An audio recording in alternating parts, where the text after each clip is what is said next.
Welcome. This is Dr. John DeMartini. This is one of the most amazing and inspiring shows that you can listen into. If you want to be on the edge of your seats, if you want to open up your heart, if you want to expand your mind, and you want to meet incredible people, stay tuned because you're just about to experience a transformative radio show that will change your life. And you're listening to the Dr. Pat Show that's coming up right next. Welcome to the Dr. Pat Show. Talk radio to thrive by. Powerful, inspiring, and coming to you live, bringing you stories of people like you and me, busting through and living life full out. Get ready to dare to wonder what your life would be like if you knew you could not fail. Hey, everybody, welcome. It's so great to have all of you tune us in and turn us on. Just really thrilled to have you here. Hi, Benny. Hi, Olivia. Welcome to both of you. Happy June Pride Month. Back at you. Thank you. Back at me is good. Yeah. And you know what I love about this is Seattle, the Seattle Pride Parade, for those of you out there, is June 26th. So I think I made an incorrect announcement the other day. Just want to say today is the 7th, and I just want to say that MTE Pride Week, June 7 at Mount Lake Terrace Elementary, PTO, happening June 7th to June 12th. What? Yes. Welcome to the 21st century, and to see the progress, to see the awareness, to see the opening, to see it all. And by the way, you all asked me, yes, Olympia is also Olympia. There's an Olympic View Arena. There's also a Seattle Pride Classic. I didn't know this, Benny. Did you know all of this stuff in this area, like here, like our studios in Mont Lake Terrace? I know you guys are in Bellevue, but were you aware of like all the really cool stuff? For the most part, the majors, I mean, of course, we have other radio stations in our group that are part of the Pride Month and all the activities that run around. It seems like every year there's more that arrives for this month. Yeah. So just so you know, now I don't know about if the restrictions, I mean, honestly, it sounds like these things are going to happen given what we wear and the masks and the whole thing, but it sounds like these events are happening. Yeah, sure. Okay, so of all the events here, which one have I participated in that I absolutely hated? Which one do you think? Is it, I'm going to give you multiple choice, Benny. You ready? Oh boy. Olivia, you too. Okay. Oh, I'm going to give you like 4 things. You got to pick one. All right. All right. A. Seattle Gay Pride Parade. That's June 26th. That's number 1. The 2021 Run Walk with Pride. That's June 26th. So both of those things happening. Okay. Following me so far? Yep. Okay. June. Hold on. I got it right here.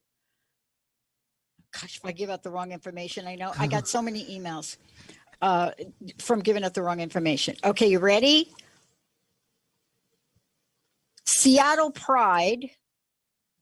This is it. Friday Gay Pride Party on the 18th.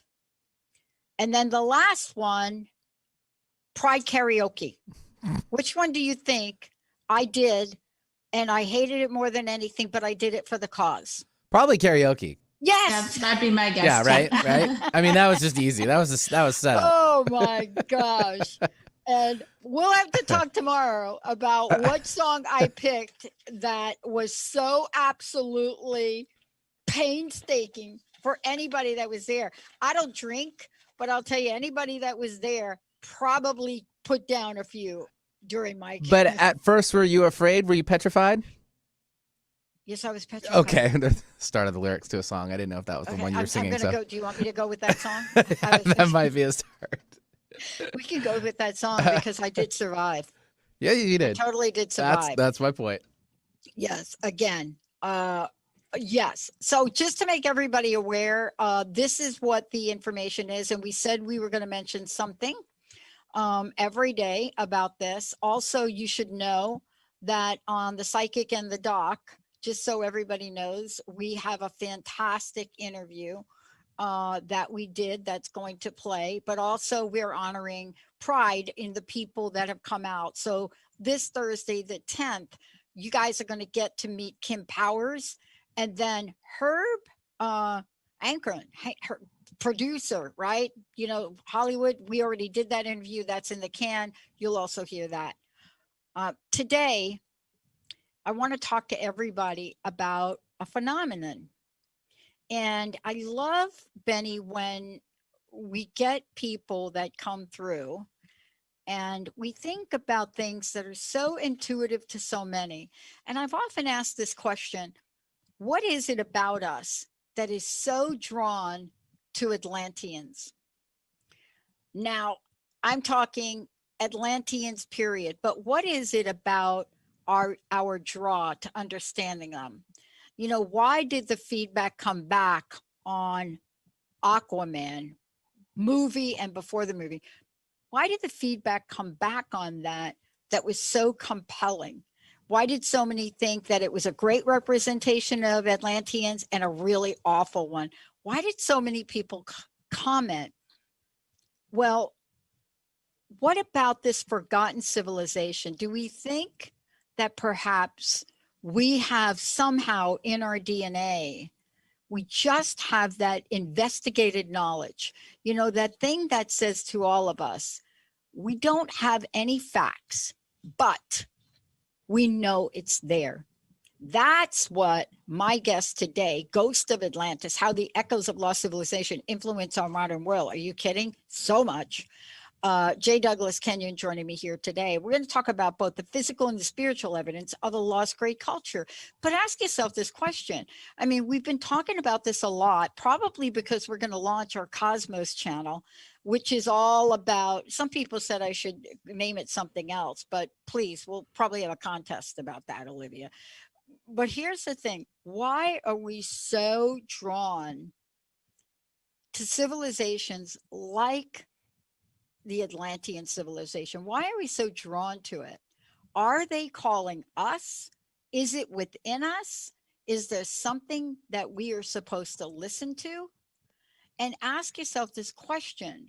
What happens when you have somebody investigate this, seriously investigate this, and come back and talk about Göbekli Tepe, talk about the pyramids, talk about Atlantis in the Bible, talk about ancient Armageddon? That's my guest today, joining me here today. You know, Ghost of Atlantis, you know, he is here, editor and publisher of Atlantis Rising magazine. But what is it that's happening consciously and subconsciously? Great to have you join us here today, Douglas. It's great to have you on the show. Great to be here. So let's start with my comment. Our pop culture is so drawn to Atlantis and Atlantean. I mean, in any way you can think about it, you know, mega movies, blockbusters, people arguing as to whether what's her name, Heard should be replaced the princess. I mean, there's so much conversation about it. And then when people see it, nobody says, that doesn't exist. What is happening underneath the consciousness level about this?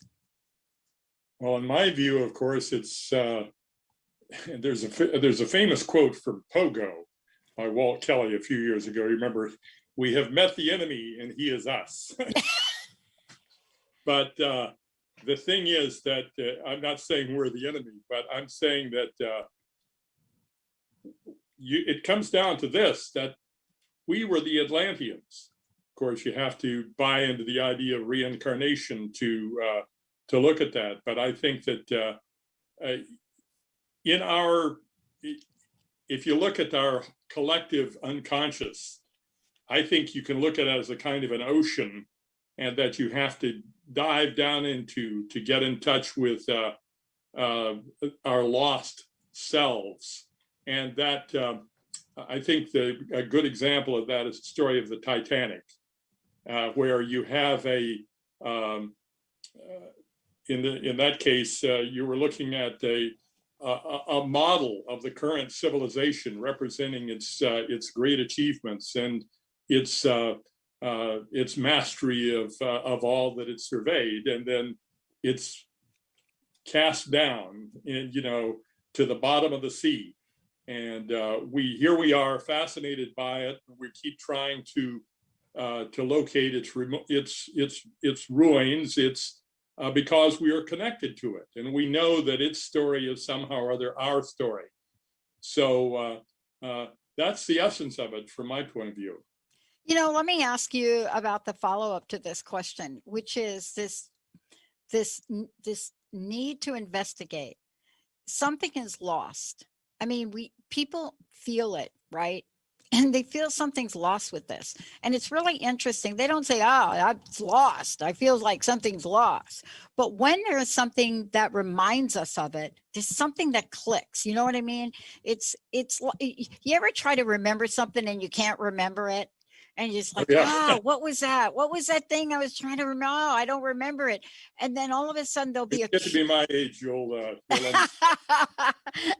and then there'll be a clue, and then it'll be like an entire visualization.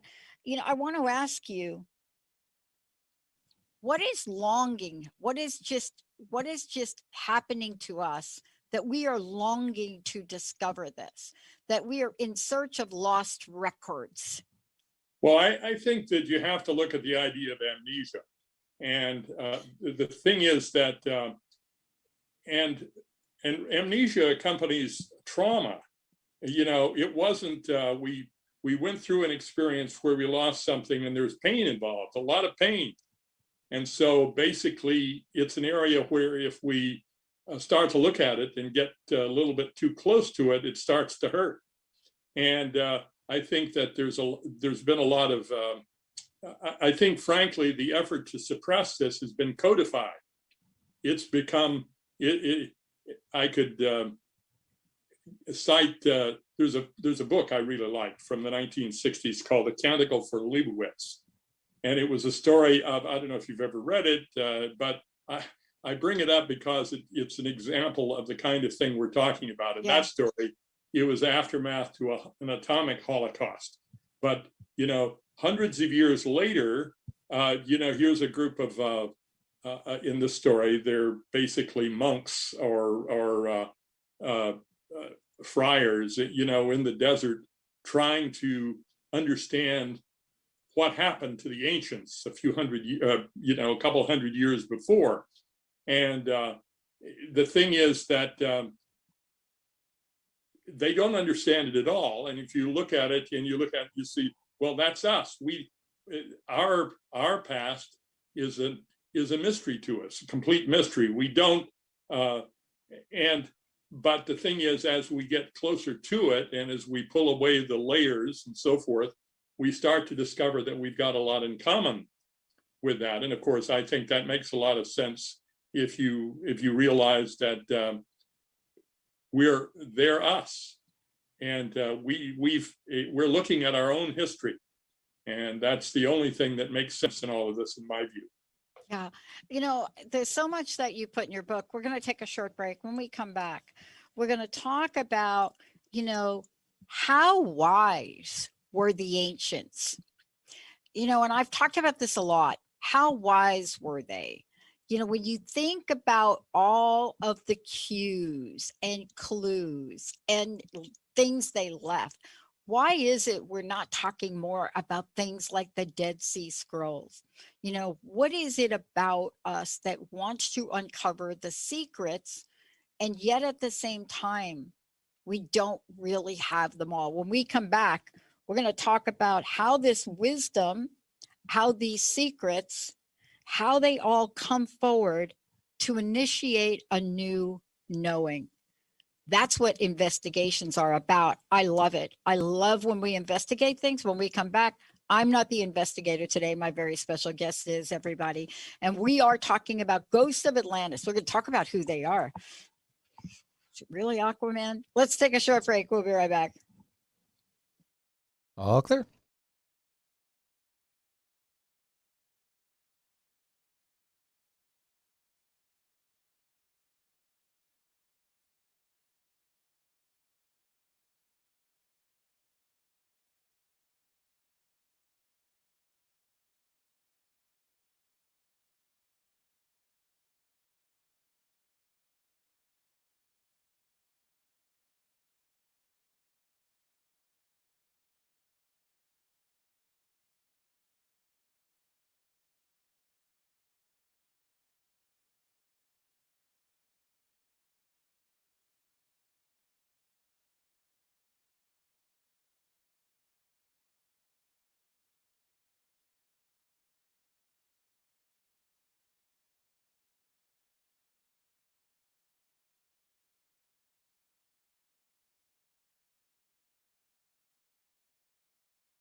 Okay.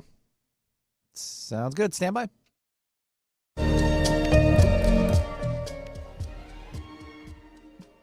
Hey, everybody, welcome back. It's so great to have all of you tune us in and turn us on. Like doing all of that, both of those. I'm Dr. Pat. You're listening to the Dr. Pat Show. This is Talk Radio to Thrive By.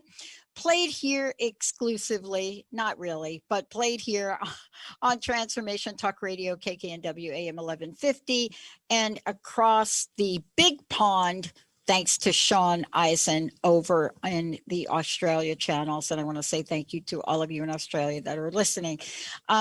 Look, this is J. Douglas Kenyon joining me here today. It's my reference to Douglas, of course. Ghosts of Atlantis, How the Echoes of Lost Civilization Influence Our Modern World. By the way, we have 3 copies of this book. It's just amazing. It's the kind of book you want to sit down and read and talk to somebody. You know, when the question that Douglas asked, could the original builders of the monuments of Giza have left behind such records, but have hidden them so well that they could elude detection for millennia? I love that he's asking these questions, because then he follows up with information. Douglas, how do they get a copy of the book, and how do they find out more about you? Well, it's available on Amazon for one thing, and so you can always and it's available actually any place books are sold. You can get it. It's pretty accessible, and I think Barnes and Noble and all of the big chains are carrying it through. And cool. Intertraditions, of course, does a pretty good job on the distribution front. Yep. So that's what's happening. Yep.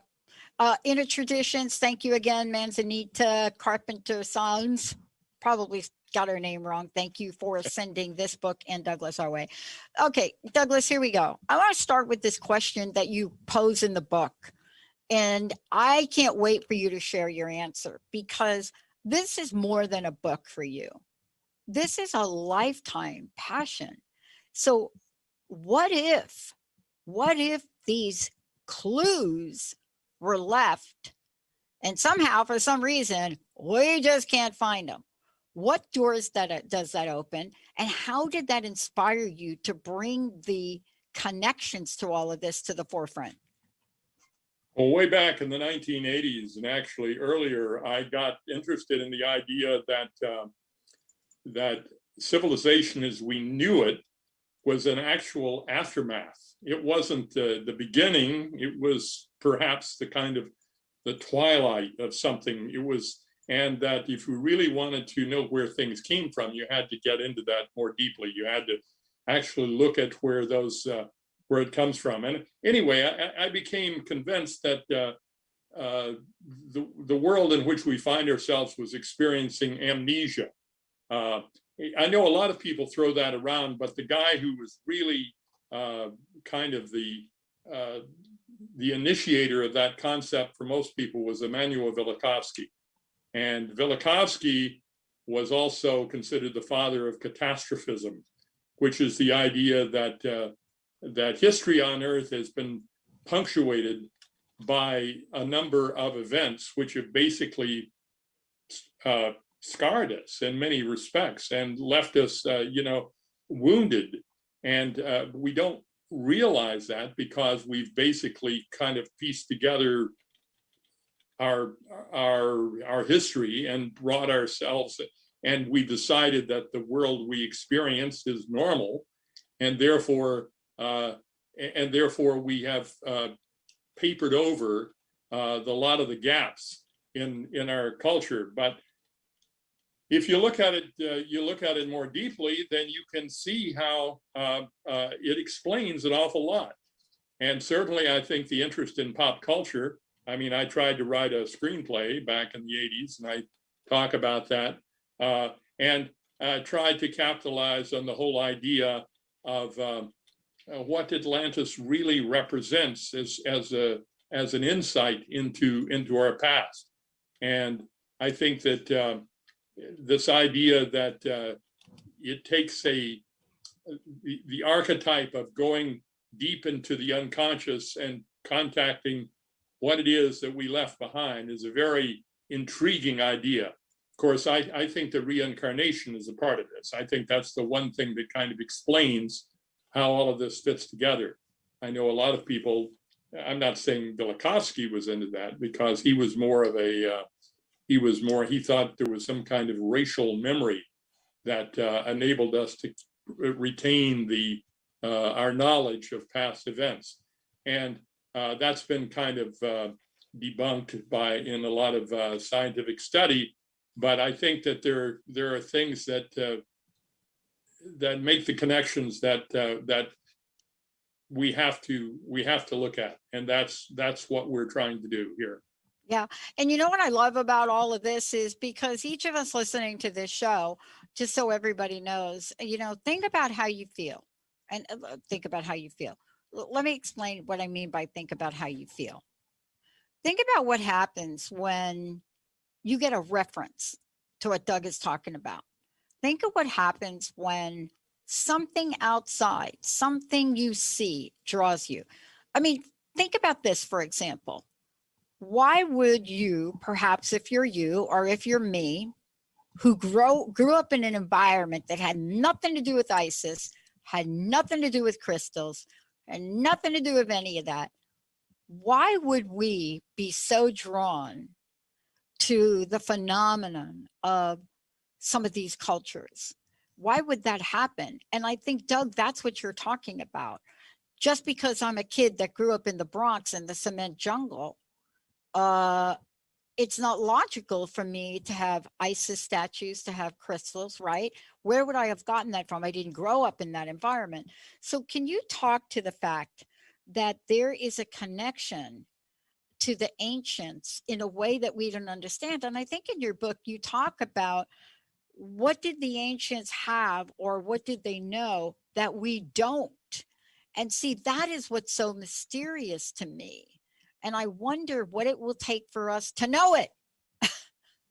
Well, it's I don't think it's a simple answer.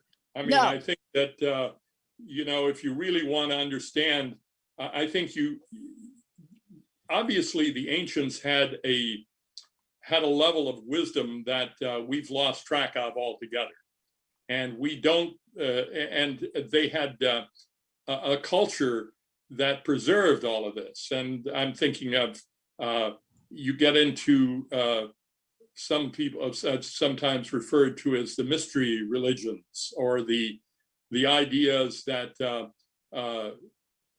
where the experience of the soul has been mapped, and that we're basically guided from revelation to revelation, and it opens our eyes and it opens our understanding to who in fact we are and what is our real agenda. And I think that this is true not only on an individual level, but it's true on a society-wide or a worldwide basis. And if you want to really understand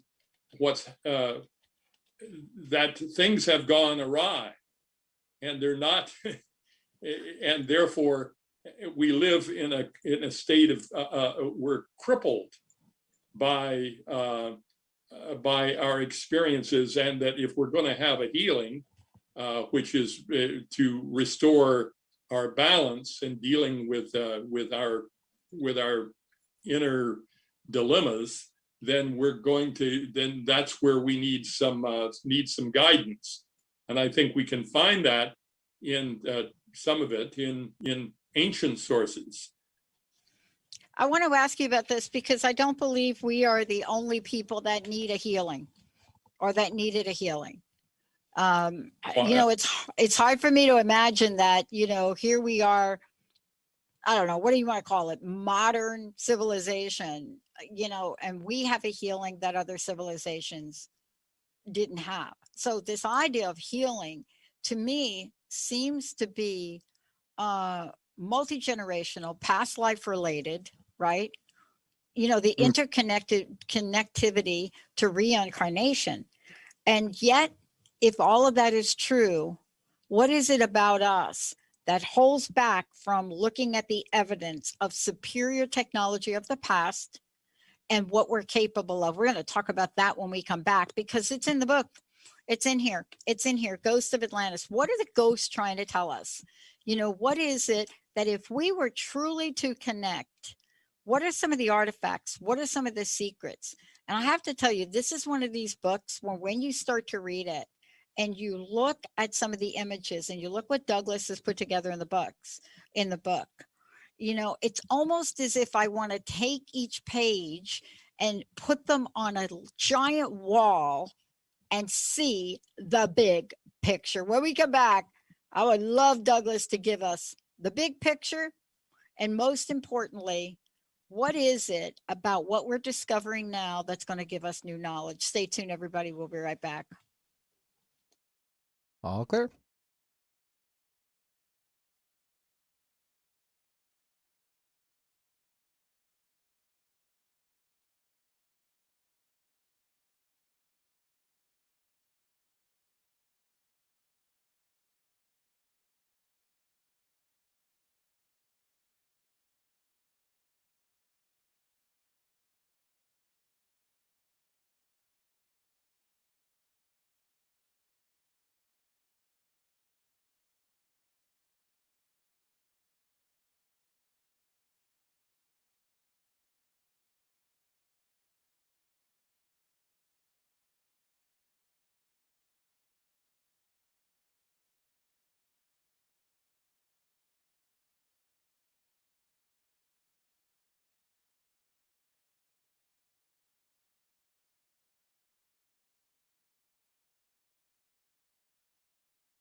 Ready to come back in?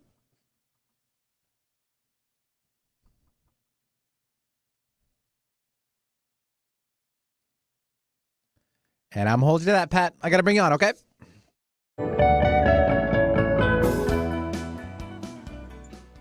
Hey, everybody. Welcome back. Welcome back. Ghost of Atlantis, How the Echoes of Lost Civilization Influence Our Modern World with Douglas, J. Douglas, Kenyon Douglas, is what I'm calling him. Look, the book is available pretty much anywhere. And I've said before, this is a publication by our friends at Inner Tradition. So there you go. Douglas, there's so much in the book, and I want to get to the conversation that we were having during the break, but also before. I already get that there's a hunger to understand this, even if it's not a conscious one. You know, we're tapped into. There's so many things that you have put together, almost like a mind map, so to speak, but completed with visualizations, completed with research, you know, bringing together information. And the question really does come is, why do we want to put this information together? What is, as one of my mentors says, Pat, what's your end game? What is your end game? And I want to ask you, as you went through this, as you pull this together, there's so much you came across. I want to know what your aha moments were. You know, this is something you've been doing for a while, but when you put a book like this together and you start to talk about Dead Sea Scrolls, and then you're talking about other discoveries, you have had to have a few aha moments. What were they? Well, I've actually had a lot of them. In fact, I usually have a couple every day, but it's like the connections connections are what we need to make. And we basically, the problem is the things that would that allow us to kind of knit things together have been it's been shattered, broken, and so forth. And so we need to kind of reconstruct the fabric that's been. I realize I suppose I sound like I'm just talking in vague terms, but those things actually mean something. I guess you could probably talk about, well, the idea that that evidence or proof that civilization was it didn't begin just 10,000 years ago with hunter-gatherers, that there was indeed an advanced understanding that preceded that, and that we're basically just trying to kind of find our way back to that kind of understanding. But I think when you look at discoveries like, say, Göbekli Tepe, you have something that contradicts, the mainstream view that's been it's been established and basically made into a kind of received wisdom on the part of the establishment. And so anything that kind of breaks the spell and that gives us access to a deeper understanding becomes an aha moment. I published this magazine for 25 years, and every issue we did a bunch of articles that would inevitably, when I was putting them together, I would feel like it was all things were being revealed to me that were not widely known, and I was having those aha moments, or those eureka moments, to quote Archimedes. It's like there's a lot of that. The book is full of that, and you're correct to point that out. And it is accumulation over a long period of time and pulling it together, which is the thing that I think is missing, because everything is so scattered. Yeah. Everything is so diffused and so forth, and that we're left at basically being batted around from point to point, from case to case, and we don't get the big picture.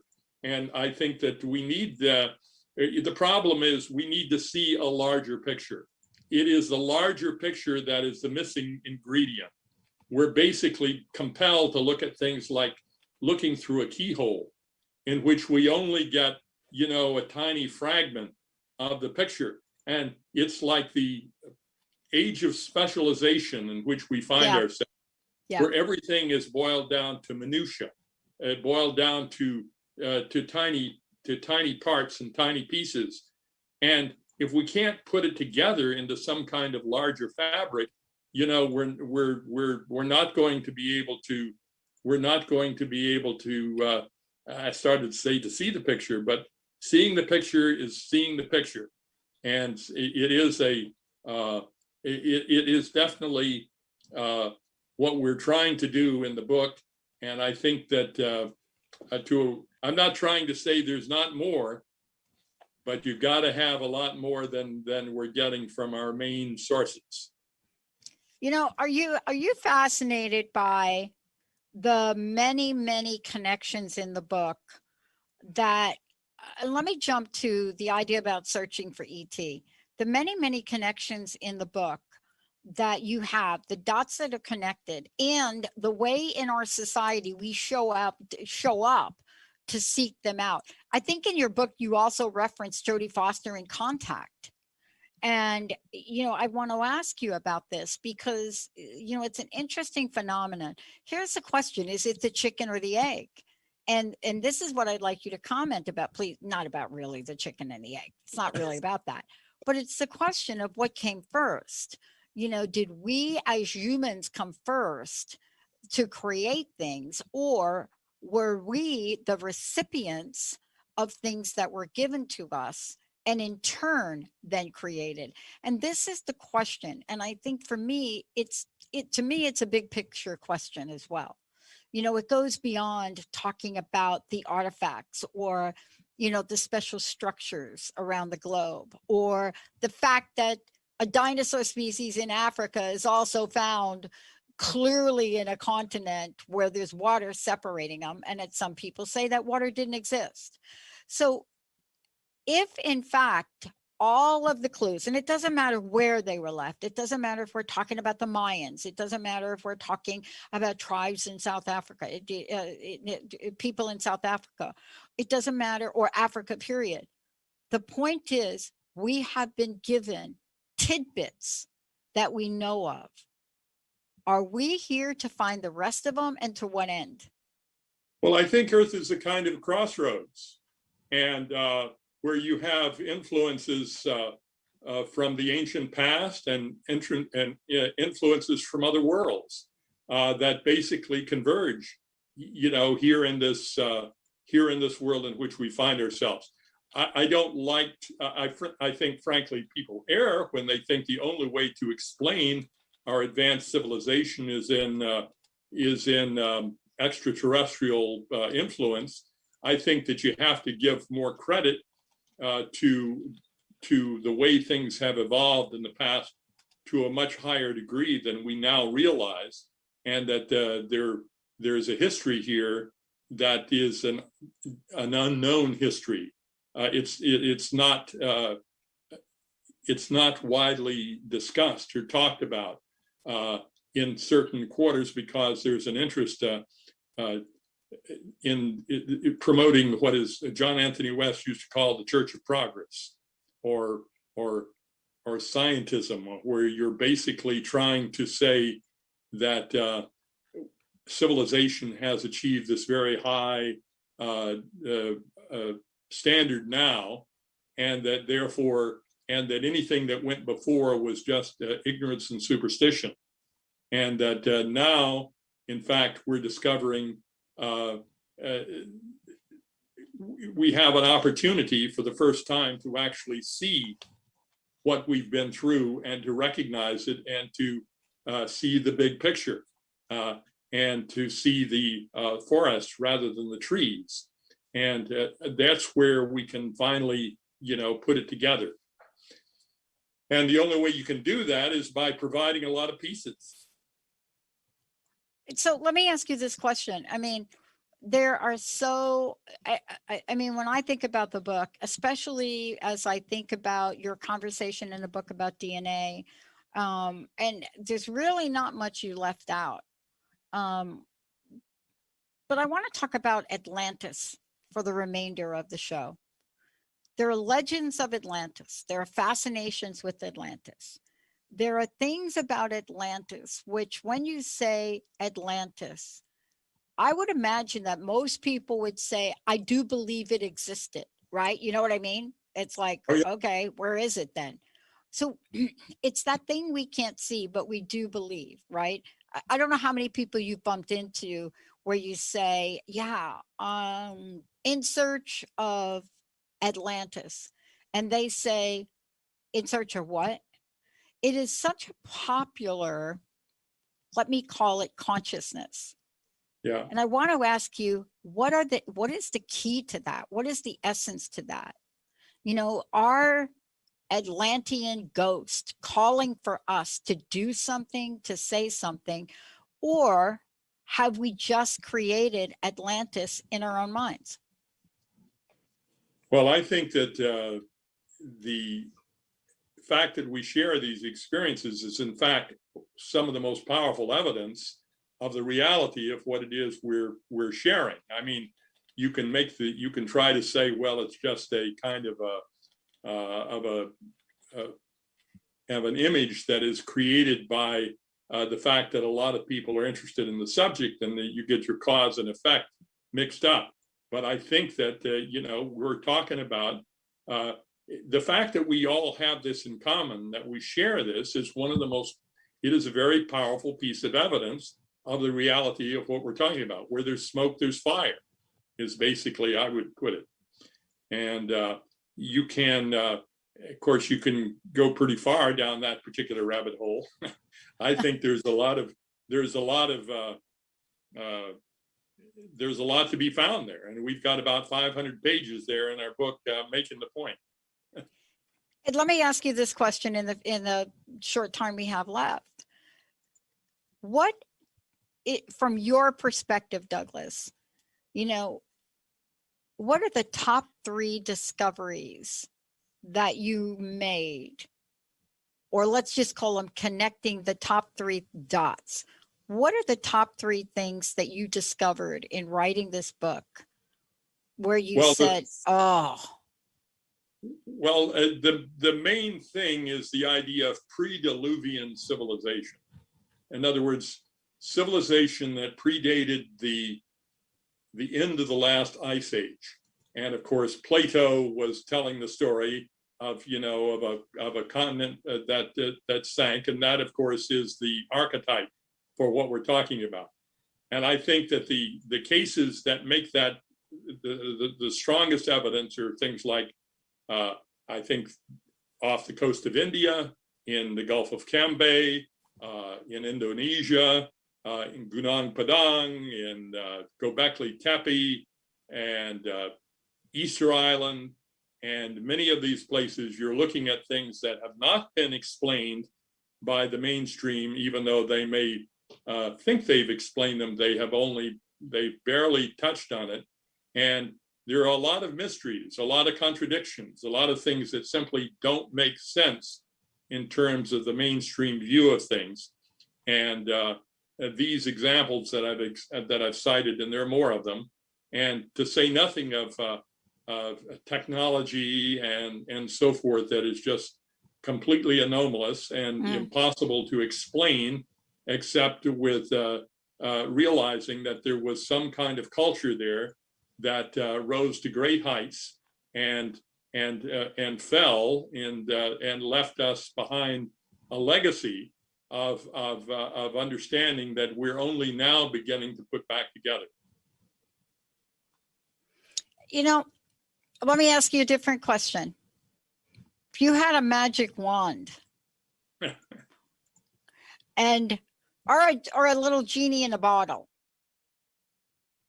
and the genie popped out and said, Douglas, I'm going to give you 3 wishes to tell me what you really, of everything you've studied, you really want the answers to.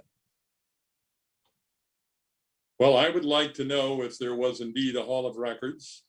Yeah. And that there was in fact some kind of more systematic, organized record that we would be able to consult, that would give us a an objective and reliable picture of whatever it was that went before. And also, I would like to be able to counter the mainstream argument that we're basically just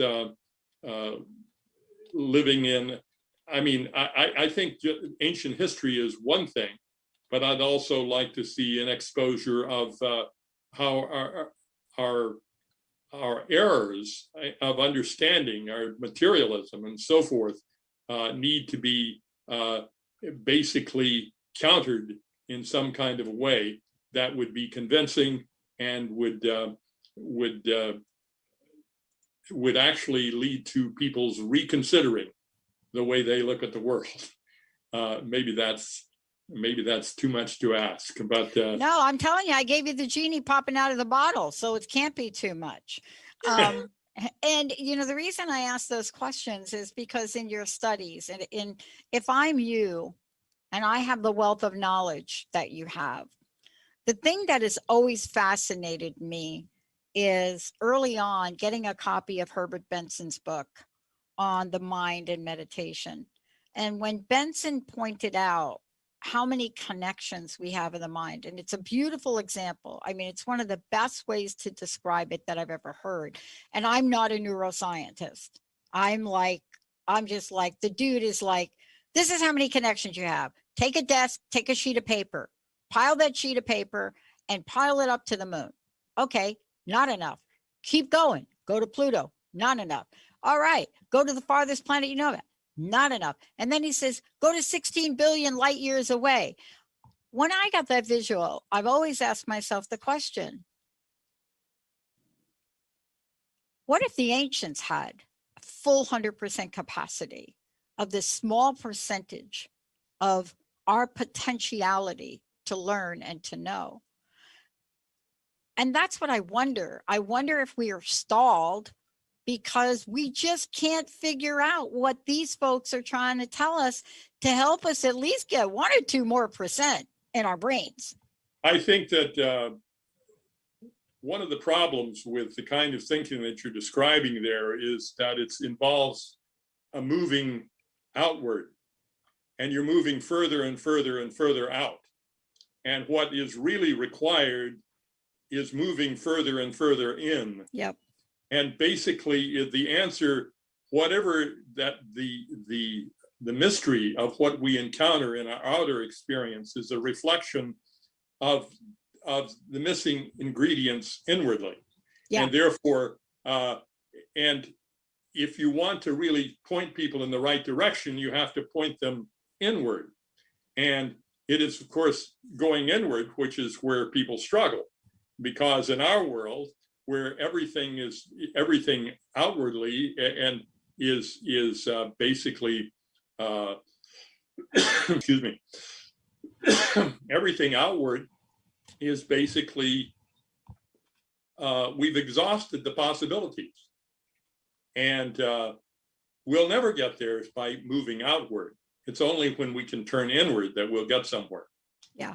And you know, that's the thing I love about the book and the conversation, because when I read your book, one of the things I'm struck by is, what am I feeling inside? What is my intuition connecting with? Am I operating on the 4th dimension, the 5th dimension, to understand the possibilities?